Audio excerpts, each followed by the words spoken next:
थोड़ा सा पढ़ें और याद रह जाए, इसलिए अपने स्मृति केंद्र को विकसित करेंगे। सब बच्चे मेरे साथ करेंगे याद शक्ति बढ़ाने का प्रयोग। पहली उंगली मुट्ठी बंद, ऐसी 2 उंगलियां हाथ की कोनियां ऐसे धीरे धीरे कानों में डालेंगे, लेकिन बहुत गहरे नहीं डालेंगे, बाहर का आवाज नहीं सुनाई पड़े, कम सुनाई पड़े ऐसा डालेंगे। फिर लंबा श्वास लेंगे और मैं जैसा करवाऊंगा ऐसा करेंगे, जिससे याद शक्ति बढ़ जाए, सामर्थ्य और शक्ति का संचार हो जाए, आत्मशक्ति का विकास हो जाए, तेजस्वी जीवन गुजारे। गहरा श्वास,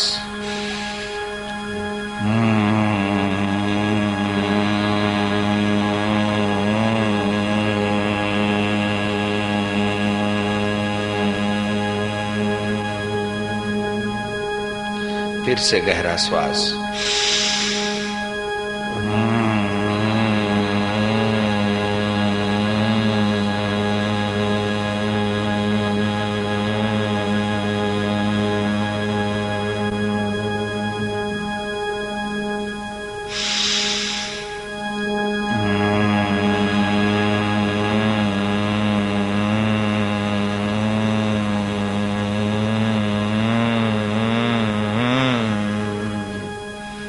जितना लंबा देर खींच सके उतना फायदा ज्यादा। फिर गहरा श्वास, फुल श्वास, फेफड़ों को भर लेंगे हवा से।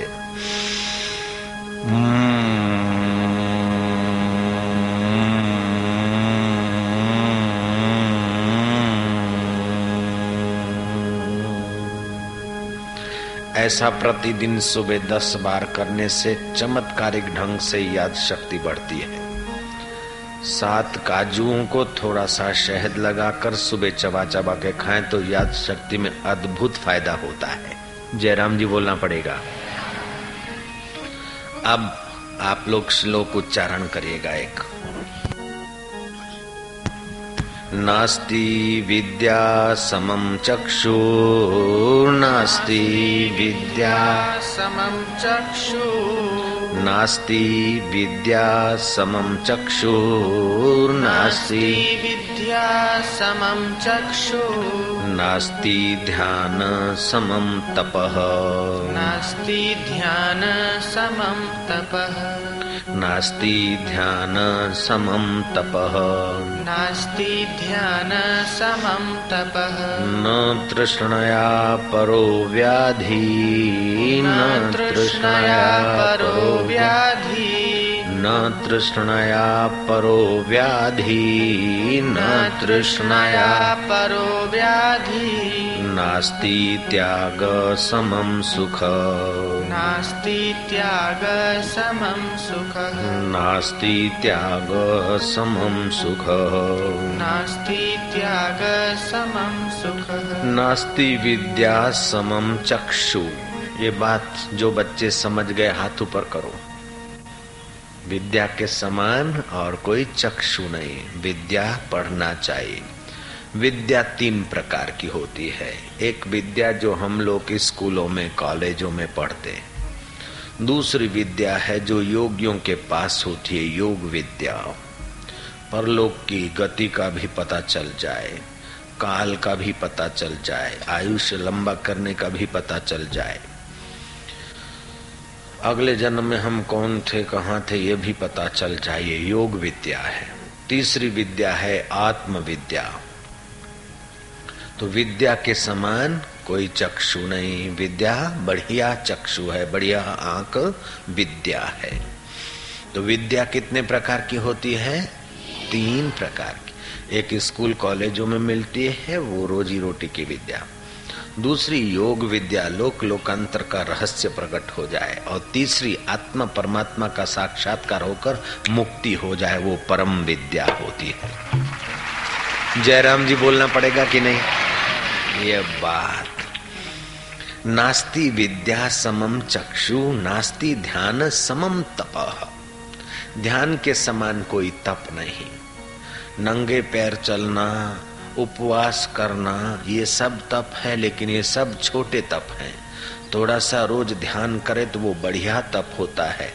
ध्रुव 5 साल का था और ध्यान के प्रभाव से उसने ऐसा तो तप किया कि 6 महीने के अंदर भगवान प्रकट हो गए और ध्रुव को वरदान दिया और ध्रुव को अखंड पदवी मिली। ये तप का चमत्कार है। स्वयं प्रभा ने ऐसा तप किया, रोज ध्यान करती थी। और हनुमान अंगद, हनुमान का नाम सुना है ना तुमने? जिसने हनुमान का नाम नहीं सुना वो भारतवासी ही नहीं है, वो मनुष्य ही नहीं है जिसने हनुमान जी का नाम नहीं सुना। जयराम जी की करोड़ों मुसलमान भी हनुमान जी का नाम जानते हैं और हजारों मुसलमान हनुमान जी की मनोती मानकर अपना काम बना लेते हैं। ऐसे हनुमान जी हैं, रोज ध्यान करते थे। बल शक्ति राम लक्ष्मण जानकी जय बोलो हनुमान की। इतवार को सूर्य की उपासना करने से, इतवार को सूर्य नारायण को अर्घ्य देने से ओम सूर्याय नमः, ओम ब्रवये नमः, ओम भानवे नमः, ओम आरोग्य प्रदायकाय नमः ऐसा जप करने से और सूर्य को अर्घ्य देने से स्मृति शक्ति बढ़ती है, बुद्धि शक्ति बढ़ती है। जयराम जी बोलना पड़ेगा। तप का तप और स्मृति की स्मृति, दाढ़ी की दाढ़ी और बाबा जी के बाबा जी। जयराम जी बोलना पड़ता है ना। तो सूर्य नारायण की तो रोज उपासना करनी चाहिए, लेकिन इतवार को उस उपासना से विशेष स्मृति शक्ति बढ़ाई जा सकती है। सोमवार को भगवान शिव जी की उपासना का विशेष महात्मा है। नमः शिवाय महेश्वराय च शंभवाय च मयोभवाय च नमः शिवाय, अथवा ओम नमः शिवाय नमः शिवाय नमः शिवाय करके शिव जी के दर्शन और बिली पत्र चढ़ा दिया, नहीं तो पानी चढ़ा दिया। इससे शैव तत्व विकसित होता है, मंगल होता है हमारा। मंगलवार को हनुमान जी की उपासना, मंगल भवन अमंगल हारी राम लक्ष्मण जानकी जय बोलो हनुमान। बुधवार को देवी की उपासना का विशेष महात्म है और गुरुवार को गुरुदेव की उपासना का विशेष महात्म है और शुक्रवार को जगदम्बा काली की उपासना का महात्म है। तो शनिवार को फिर जय बजरंगबली और रविवार को फिर सूर्य नारायण। तो हमारे भारतीय संस्कृति में साधना की वैरायटियां हैं और आदमी का सर्वांगी विकास हो ऐसी व्यवस्था है। और मजहबों में वैरायटियां नहीं है, इसलिए उसमें महापुरुष और भगवानों के अवतार नहीं होते। लेकिन भारतीय संस्कृति में तो साधना की वैरायटियां हैं, इसलिए हमारा इसमें नहीं तो उसमें मन, उसमें नहीं तो उसमें मन लगता है। रोज रोटी सब्जी खाकर जी सकते, लेकिन हर रोज रोटी अच्छी नहीं लगती, वही की वही सब्जी अच्छी नहीं लगती है। थोड़ी अदल बदल में मजा आता है। ऐसे ही कभी सूर्य नारायण की उपासना विशेष, तो कभी शिव की उपासना, कभी गणपति की, तो कभी गुरुदेव की, तो कभी आत्मा की, तो कभी कृष्ण कन्हैया लाल की जय, तो कभी आयो लाल हड़ई कयो झूले लाल। मेरे को अमेरिका में कई बार मैं जाता हूँ, अपने वहाँ आश्रम भी है, अमेरिका में सेंटर भी है, अभी आश्रम भी बन गए। तो मेरे से वहाँ के लोगों ने पूछा कि भारत में अमेरिका से 3 गुनी ज्यादा पब्लिक है, फिर भी अमेरिका में दवाइयाँ भारत से 10 गुनी क्यों खर्च होती है?